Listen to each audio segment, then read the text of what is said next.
Thank you for joining us for this episode of Who Does She Think She Is? Audacious financial journeys with tremendous Black women. I'm Mele Miller, 30-year bank exec that you wish has always been your friend.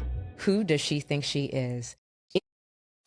Welcome to Legacy in the Vines, a special series of Who Does She Think She Is? We're sitting down with Black women who didn't just buy the bottle, they bought the land. Women who are cultivating vineyards, crafting award-winning wines, and building generational wealth from soil that historically wasn't meant for us to own. So pour a glass and let's talk about power rooted in the land. Thank you for joining us for this very special episode of Who Does She Think She Is? I'm Mele Miller, your host, and I am here today with Theodora Lee. Now, before I jump right in and talk to you about her excellence as a founder and creator of a vineyard, Theopolis Vineyards to be exact, I want to unpack a few other things and share that this is a product of an educator household. She is a teacher, she's a community leader, and she is a power player in law. Theodora is a trial attorney, and not just any trial attorney, the type that protects our children and fights for women's rights. So I am honored, delighted, and super curious to start this conversation. Ooh, the questions. I have so many questions for you.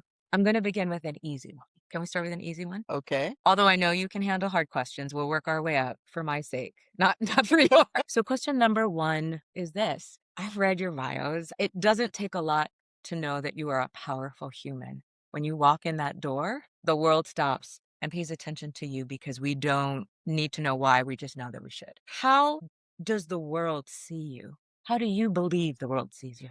Well, I think the world sees me as a kind human being who cares a lot about people. I think the world sees me as a successful trial lawyer and an award-winning vintner. Okay. I wear a lot of hats, but most of all, I think people see me as a good friend, someone who cares and loves other people, who wants to make a difference in the world. You're absolutely making a difference in the world, and I think you know that. Yeah. Well, I mean, it's not about me. It's about trying to make the world better than I found it and lifting as we climb and giving back to the community. My father always said, to whom much is given, much is expected. And so as you rise, you need to bring those along with you, as many as you can.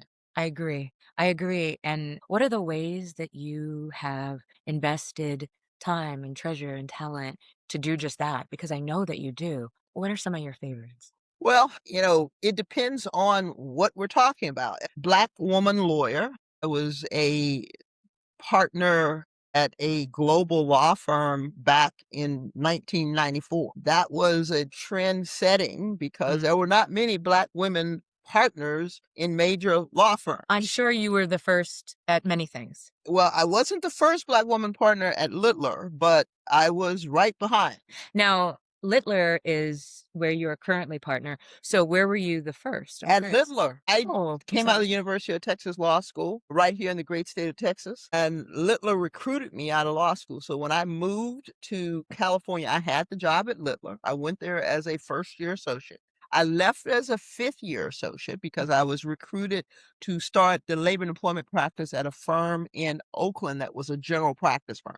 Littler only does labor and employment law. Okay. And so I left and took some of Littler's clients, and Wes Fastive, who was the Littler Mendelsohn Fastive named partner, called me within 6 months of leaving and said, why did you leave and how did you take my clients? I said, well, I was How did I doing take your clients, or why did they follow me? yes, exactly. I love exactly. the positioning of words there. Yes, exactly. Well, that was how he saw it. That's how he saw you. Yes. And so he said, what will it take to get you back? I said, open an Oakland office and make me the managing partner. And that happened a year later. So I don't want to glaze over how tremendous that is. You basically came in at the entry level. Yes. And left taking some clients. right. But let's synthesize that. Let's shrink it down even further. You came in at entry and now you run the show. This is an incredible journey and you did that. in 5 years. That's really how long does it normally take? That is very It's fast. usually a 7 to 8-year partnership track. But by leaving, I made partnership an entire year and a half earlier than had I stayed. I want to pause there because this is not, first of all, you're extraordinary and highly successful. And I also see that during that stage, you may not have realized that you're one of the leaders that set that trend, that value creation awareness. In banking and finance, in many corporate industries, many leaders, primarily women of color, recognize that it is difficult to get promoted within the organization that they're in. And in order for their organization to see their value or even to be able to create value for themselves, they must move to different companies so they can reintroduce themselves. Because however folks may see you at entry, sometimes is difficult to shake. Have you found that to be the case for you? Was Well that intentional or was that well, just opportun? I think it was more opportunistic Okay. because I knew that I would become a partner at Mele. I knew that because How did you know? I had the best track. I worked with the leaders. I worked with the people who made the decisions. I was a great lawyer. Mm, They trusted me with their clients. I built and grew their clients. And some of the clients didn't even know who the originating partner was because I was the relationship partner, but they were still mm, getting the financial credit. just- But I also saw that the people in the firm who had power are the people who had a book of business. So talk to me about book of business. Well, there are working attorneys, those who do the work, do the excellent legal work, manage the client relationship, manage the file. Mhm. And then there are those who rainmake, who go out and bring in the client. Mm, And I realized early on as a young associate, I didn't want to be the working attorney. I wanted to be the rainmaker because those are the people who made the money and who had the power. And mm. if I'm going to do something, I need to have the power to get it done.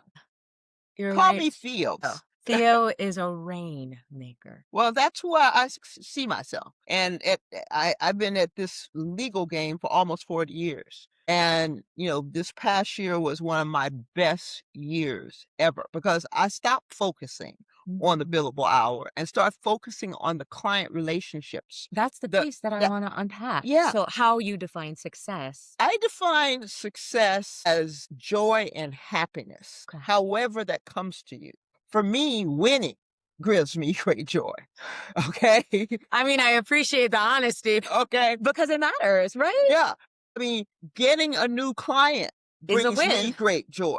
Yes. Actually, winning a jury trial brings me great joy. When Mm, people drink from my bottle of wine and they say that is the best wine they've ever tasted, it's that very good. brings me joy. When my friends and I can laugh and talk about old times and reminisce, that brings me joy. It's so amazing because I'm hearing you and I know that you mentioned rainmaking and bringing in the big clients that obviously bring in the big ticket, right, for the firm. But I almost forgot that you said it because everything after that felt like a complete picture of life, not just the money. So where does the financial win and the community, the social, the lifestyle fulfilling win, where does that all connect? You have to have an integrated life in Okay. order to be happy. Tell me what you mean by integrated life. Well, as people know, I'm a lawyer, I'm a winemaker, I invest in real estate, I do Uh, all you're types of you're things. 5 people, and I'm not even sure that I believe that you're sitting here physically with me. So what I tell people is a lot of people compartmentalize their life. They have Mhm. their family life, they have their work life, their church life, their community. People know me as one huge person, okay? And I say that huge because I'm from Texas. I mean, Yeah, and when I walk in a room, I do draw attention. you Okay. do, you do. And, my voice is very commanding and, Mhm. and loud, like my father. They called us Pete and repeat. So a Ah, lot of who I am comes from my father. mm, So I came by it honestly. but I am on boards in the community, Mhm. but there are things that I enjoy. But my clients, in fact, the guy who manages or looks at my portfolio is a client of mine who retired at 32. Now, I figure if he has been retired for over 30 years and all he does is manage his resources, he could help me as opposed to paying someone who's working for a living. And if they so smart, why are they still working for a living unless they just love their job? Mhm. But I do have other financial planning. So I try to make sure that all of the values that I have are integrated in my life. Like I'm a graduate of Spelman College.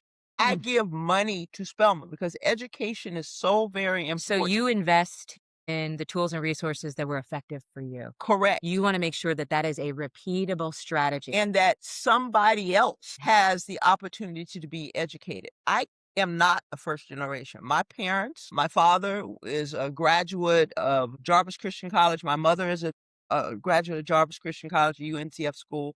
I'm a graduate of Spelman, UNCF school. I give money to UNCF. I sat on their advisory board in San Francisco for years and years. Why the MCA? I grew up in the Y. That's an important community organization. I sat on the board of the San Francisco Y. These are the kind of things I integrate.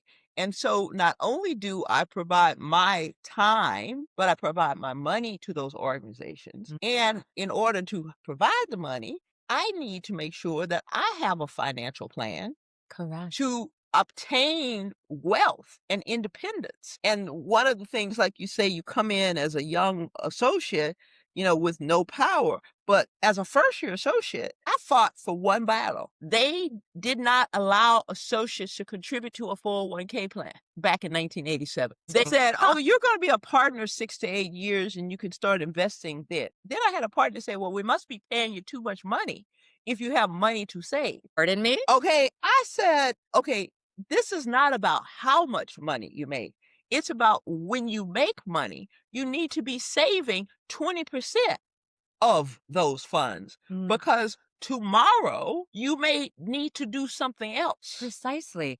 I'm hearing you say that they were trying to tell you how to use your compensation, which is no one's choice. That's Correct. yours. Correct. You earn the funds. How you spend is guided by your values, is guided by your plan, your strategy, Correct. your future. And the way that you present this concept of integration, thank you. Because work life balance, I strongly believe, that's not real. No. There's no such thing. You are not a different human in every room. Yeah. Girl, that's called code switching. Yes. And that is exhausting, It- unreasonable, and it's not real. And you really just have to love. My whole thing is if you love what your work is, Mhm. it ain't really work. Yeah, I work Right. hard, but Yeah. I still get up every morning excited to get on the phone with my clients. I do sex, drugs, and rock and roll law. Okay. What's not Wait, wait, funny wait. about that? I do workplace law. Crazy people Honestly, come into the workplace. I I couldn't agree more. And I have so many questions because I want to ask you about some of these stories, but I'm also trying to keep it about you and not about some of the interesting experiences. But you lead with just strong, dynamic, engaging, positive, productive energy. I want to share that with you because I felt it. I'm experiencing it and I like it. And to go back to what you were saying about investing in community, investing in schools, investing in young folks and their future, do you see that as an investment also in yourself or in your environment? Absolutely. Mm. We are one. Mm. I know the current administration is trying to divide us, but love brings us all together. And there's no difference between a Republican and a Democrat to me Yeah. because when they get cut, they're going to bleed the same blood. We are human. We're human. Yeah. And so love is the solution to me.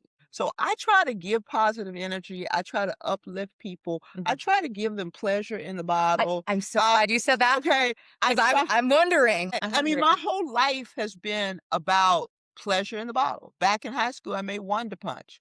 And Oh my goodness. Hold on. okay. Hold on.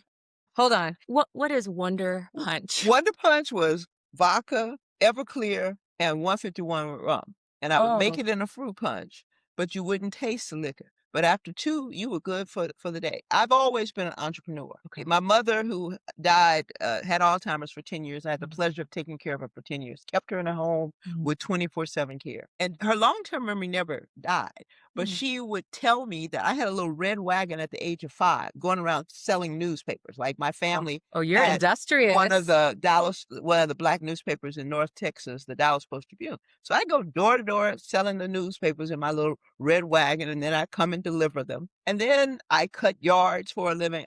My mother would say, I've always liked money, but I was always willing to work for it.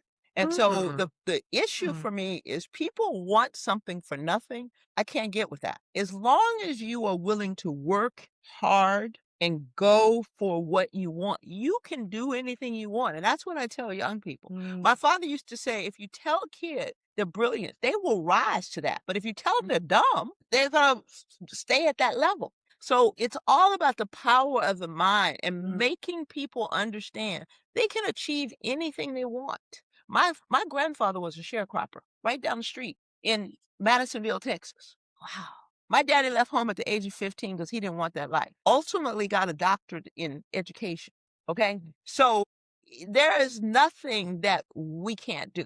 I was fortunate enough to grow up in a black neighborhood. My next door neighbor was a dentist. Down the street was a lawyer, a medical doctor. Very accomplished. All accomplished. So I always knew that I could dream big, but I had to work for it. Nothing is going to be given to you.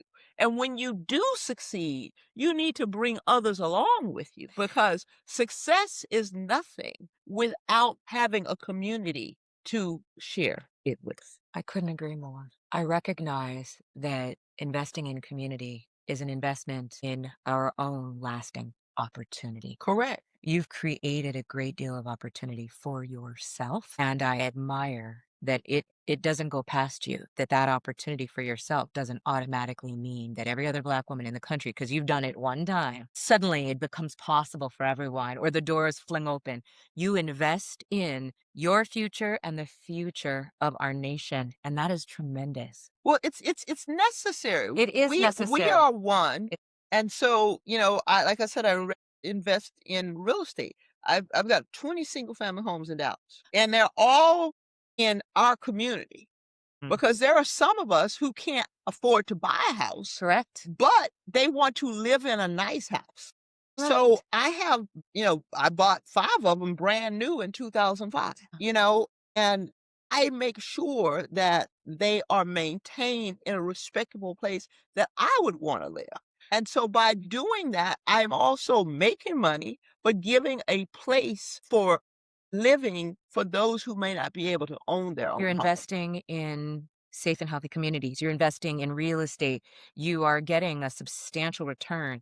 When your financial decisions are guided by your values and your purpose, the return on investment is not just capital, it is tenfold. And looking at your legacy, everything that you've done, it is so obvious. The one thing that I did not find a connection to that you shared with me was this. Investing in real estate, we know there's money there. We know there's money there.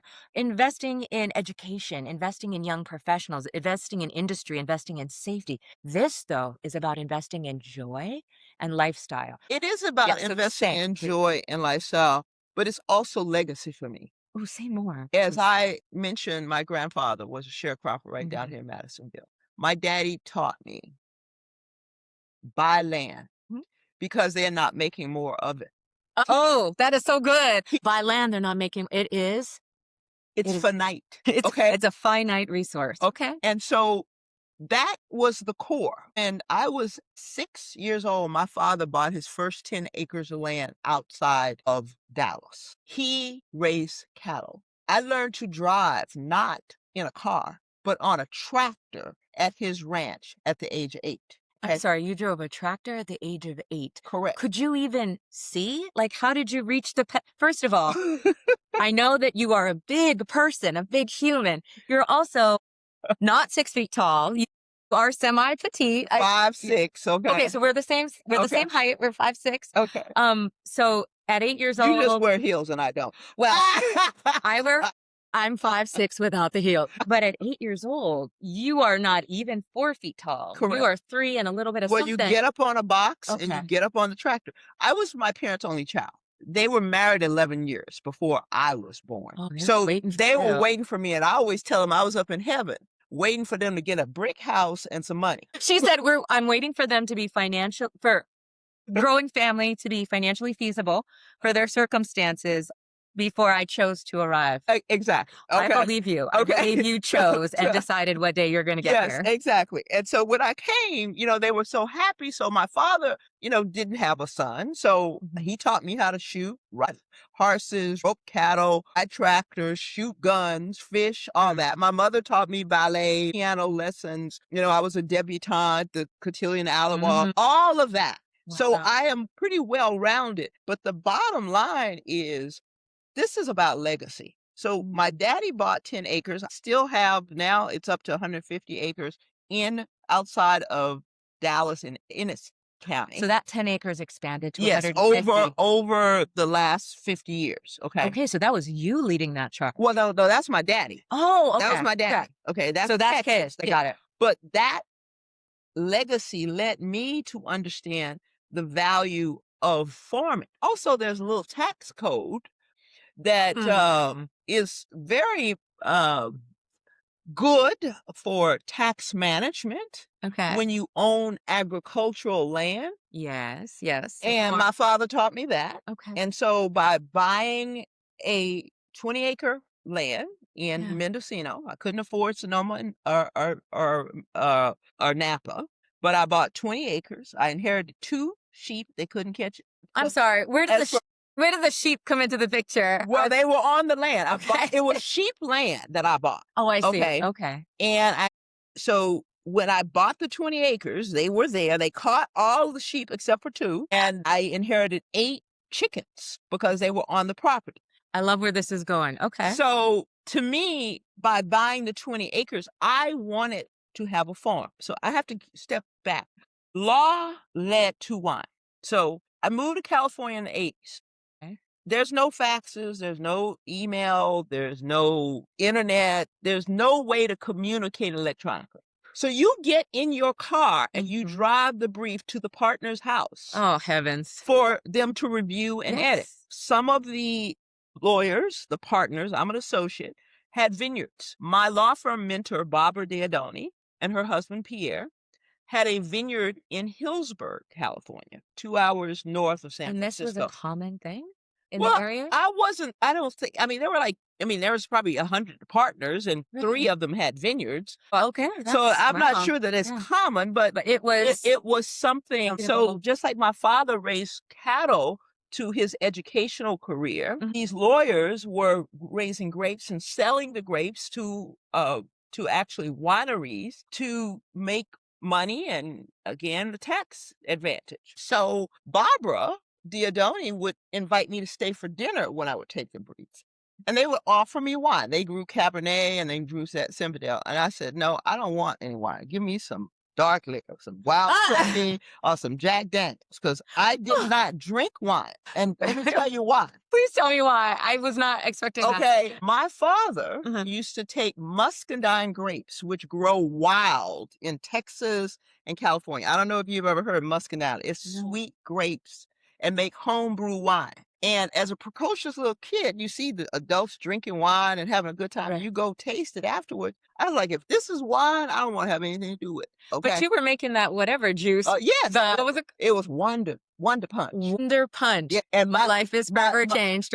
My friends will tell you in high school and college, I was an entrepreneur. I had parties starting in high school. So I charged $10 for the door, $5 a drink, $20. You had a great evening. Business owner from day one. Yeah. From the moment. Was that always? Well, my mother told me Yeah. that at the age of 5, I had a little red wagon. Then I had, it's so funny. My father, I love him dearly, but he was a male chauvinist pig. He would allow me to cut the backyards of people's houses, but he didn't allow me to cut the front yard because people would see his daughter cutting the yard. Oh, I see. But the backyards were bigger than the front. So he didn't care. So you were like, whatever, Dad, let me make this money. Exactly. Okay. Okay. And so what happened was that Barbara would invite me to have wine. I'm like, no, no. Yeah. But her husband knew that I learned to drive a tractor back at the age of 8 in Texas because we Okay. became friends. Sure, you're So colleagues. That story he had to come. let me drive that tractor in their vineyard.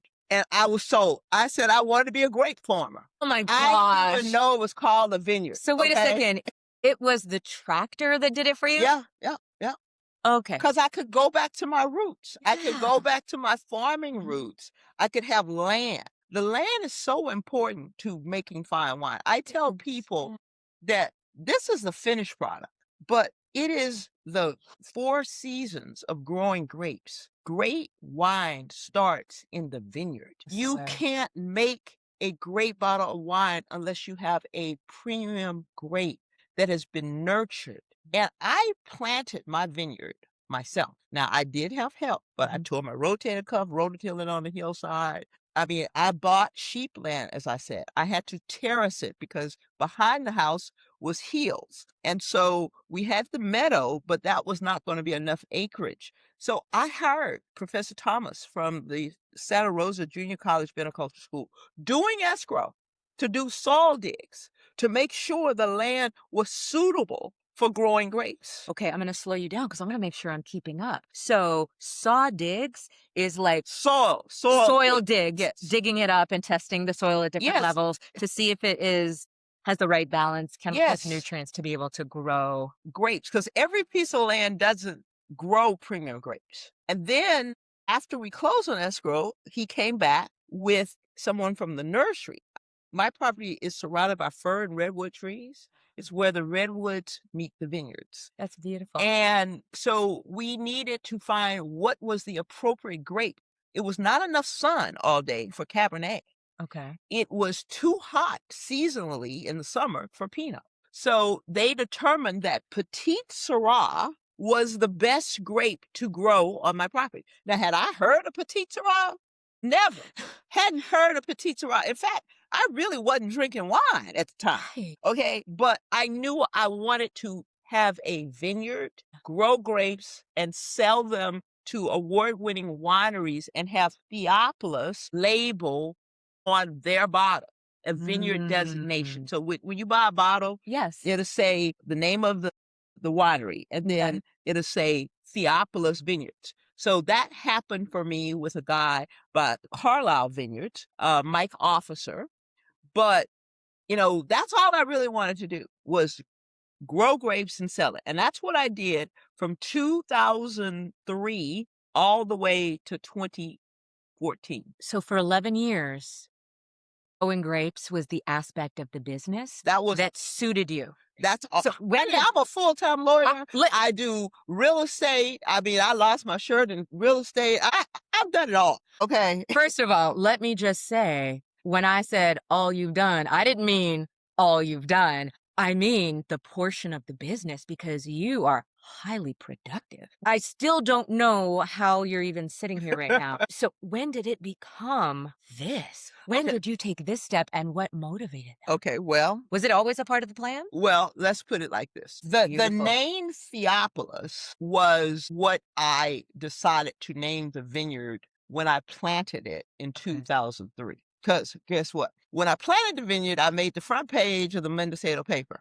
okay? Because I took down some trees and the tree huggers didn't like it. And they said, they did this whole front page article on Theodora Lee, and she worked for this law firm, and she was going to build a vanity vineyard is what they called it. And so I was like, oh, that's kind of cute. I said, but I'm not going to play into their game. May I ask you, do you think that that is how anyone buying vineyard land and cutting down trees would have been received? Or do you think that there are other factors involved in the way that Well, you know was what? presented?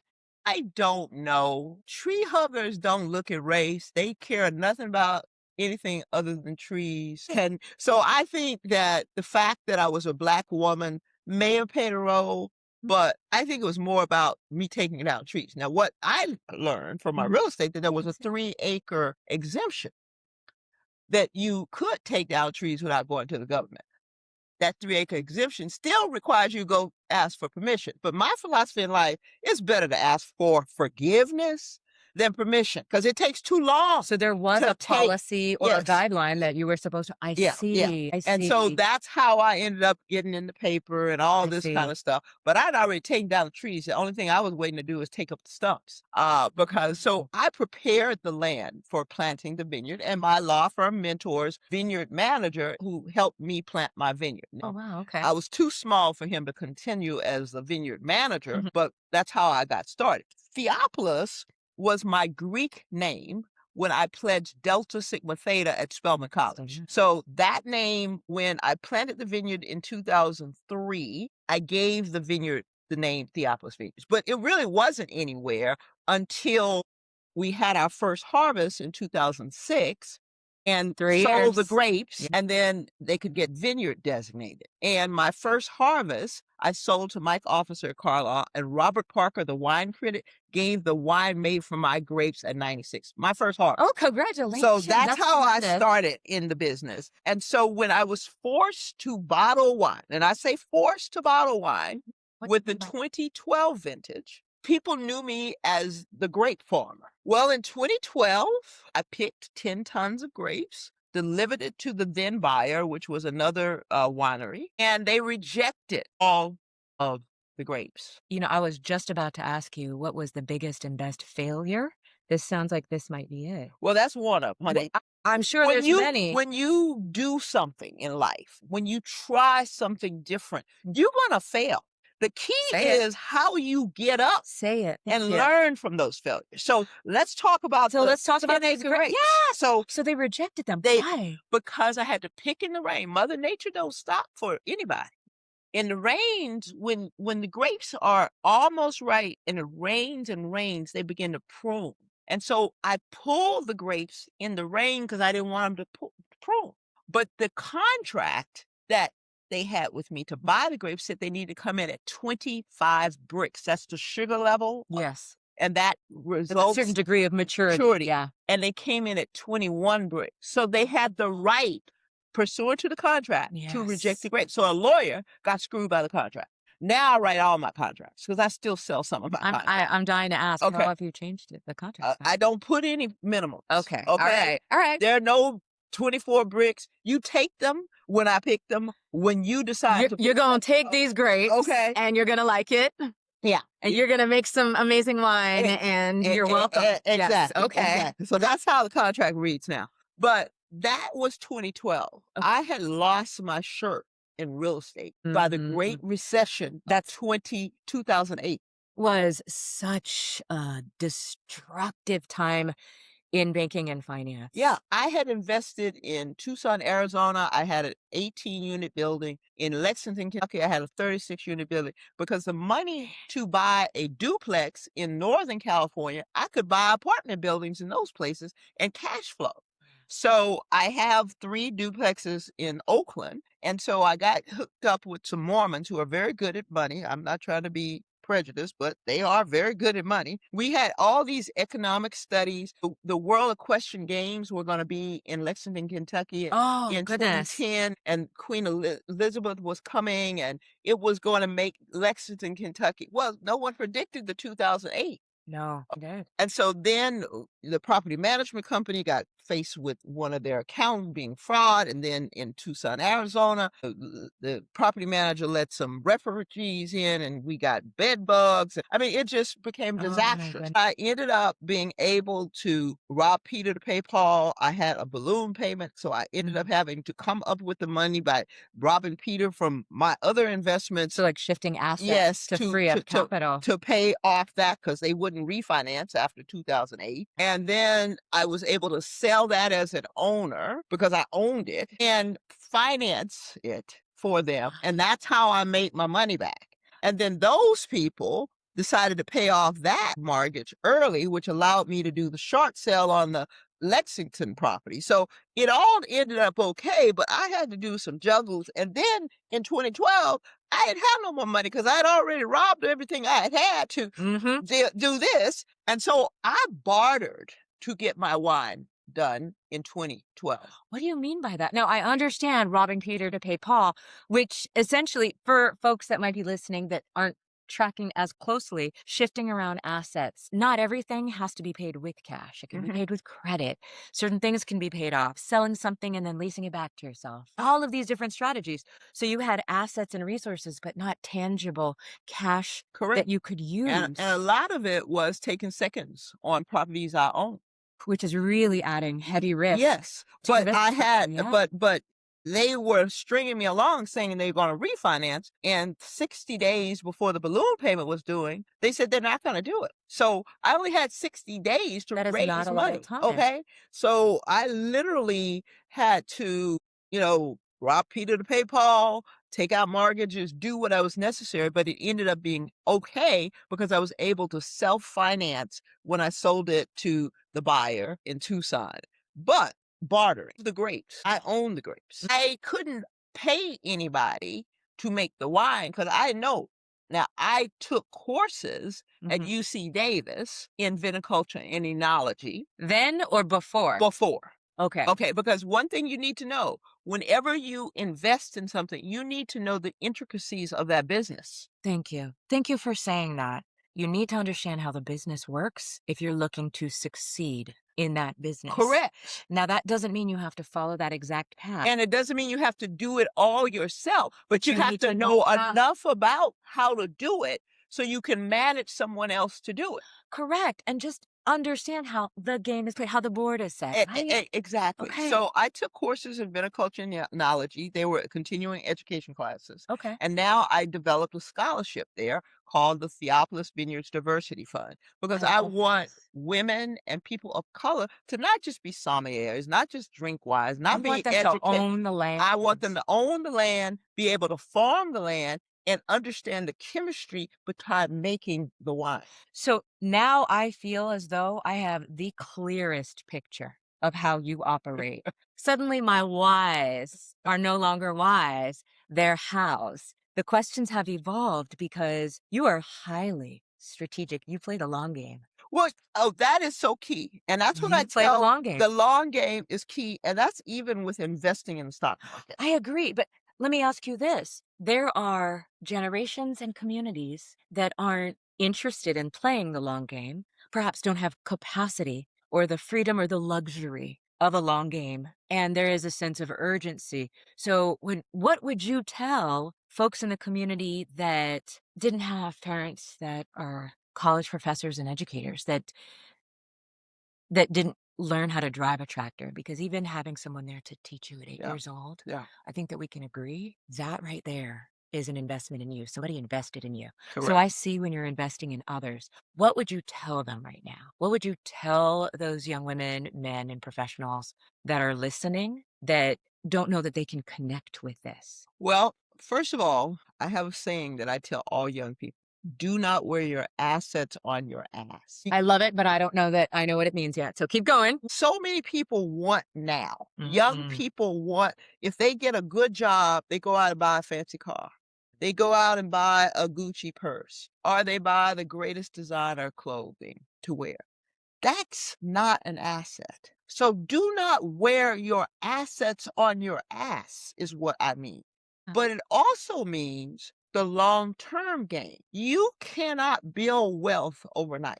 I mean, there are some people who have been lucky, but that is not the majority of people who have built wealth. Either they've had generational Mhm. wealth or they have actually built wealth over time. Buy, as I tell people, and I follow Warren Buffett in his philosophy. Buy good companies and watch the management and sit Mm. with it for the long term. And so young people who are impatient, I ask them to slow their roll because time is on your time on your side. But just imagine, everything is going to be cyclical. Things are Mhm. going to go up and down. Mhm. Real estate's going to go up and down. Absolutely. The stock market's going to go Mhm. up and down. But if you look at it from a historical standpoint, it always comes back. I got my butt burned in 2008. A lot. Real estate, Yeah. That was stocks, hard. it was hard. But today, it has come back 4, 5, 6 times. And I feel financially independent. I'm 63 years old. I always decided that I wanted to retire at 65. And I can retire now according to my financial You can advisors. retire now, but what does retirement actually look like for It someone with just 7 different careers? Well, it means I leave the law firm as Okay. a partner in a law firm. I Mhm. spend more time trying to build Theopolis Vineyards. I spend more time traveling the world. And the beautiful thing that I have been able to do with Theopolis Vineyards is travel the world. I was asked to come to South Africa in Oh. September to speak at Afro Wine Week. Afro Wine Week. Afro Wine Week Where in Cape Town Wow. and, Winelands. I was They were gonna pay for me a economy class, but I upgraded to a, business class, hotel, all everything. Mhm. I just spoke, and that was a great 2-week trip. The only thing I paid for was for my safari. Also host wine cruises all over Okay. Europe. You do. So you I don't believe you remember the first time that we met. I said I in Seattle. It was in Seattle. It was at a beautiful restaurant called La Spiga, and the food, the experience, the ambiance, the environment is amazing, and you were there amongst several other winemakers, not all vineyard owners, not all with the depth of legacy, but all just incredible business leaders, and I stood in a line to wait to talk to you, to meet you, and I was I was so captivated by this fully curated experience, touring, not just enjoying wine on a boat and sightseeing, but the integration of culture and community and lifestyle at all of these stops along the way, where you're not simply enjoying a bottle of wine, you're enjoying the long game, the journey to the sip. That was good. The journey to the sip. The journey Yeah, That is such a reflection of you. and it's the one thing I as an adult, I told my father because his philosophy was always, "There are gonna be vicissitudes in life. I don't want to care about all of the obstacles. Did you get the ship across the ocean?" That Eh, was his philosophy. alright. And as an adult, I went to my father and I said, "It is important to get the ship across the ocean, but Mm. the journey is Exactly. just as important because that's the experience. That's the life. That's the joy." Both are a part of the journey, both are a part of the reward. Mhm. The journey is the destiny, right? Yeah. I agree with that so wholeheartedly, and that's one of the reasons why we're here. So, couple rapid fire fun questions to Okay. close us out. Okay. Yes. Rapid fire question number 1. What is your destiny? What is your big, audacious land across the ocean? I want to go to every continent and carry wine and pleasure in the bottle and make the world a happy place. Travel, Yeah. food, and wine. Simple. Yeah. Yeah, I would rather pay for an experience than buy a new car. I drive a 30-year-old Lexus. It's a very well-kept Lexus, may I add. Yeah, Yes, I it understand. is. But a car has no value. Loses its Experience, value yeah, very as soon rapidly. as it Yeah. comes off the lot. But an experience you carry with you for life. It shapes you, it becomes a part of you. It Yeah, creates opportunity for you to touch, each influence, share, connect with others, and you are a tremendously impactful human. So where you go, the places you've been, the communities that you've touched, remain forever changed positively. hopefully. So far, so good. Second rapid fire question. What haven't you done that you're super curious about or still considering? Well, I am an adventurous. Yes, I see that. Okay. You are.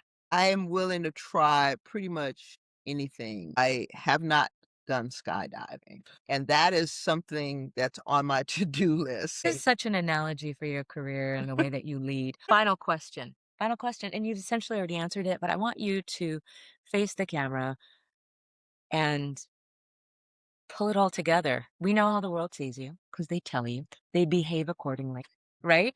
You're in the paper, they show you what they think of you, all ranges, all aspects. What I care about, why we're here, is because I'm not curious about what others think about. I just want you. Theodora, Theo, who do you know that you are? I am a God-fearing woman who really believes in the good of people, try to find positivity in everything that I do, and quite frankly, I just wanna have fun.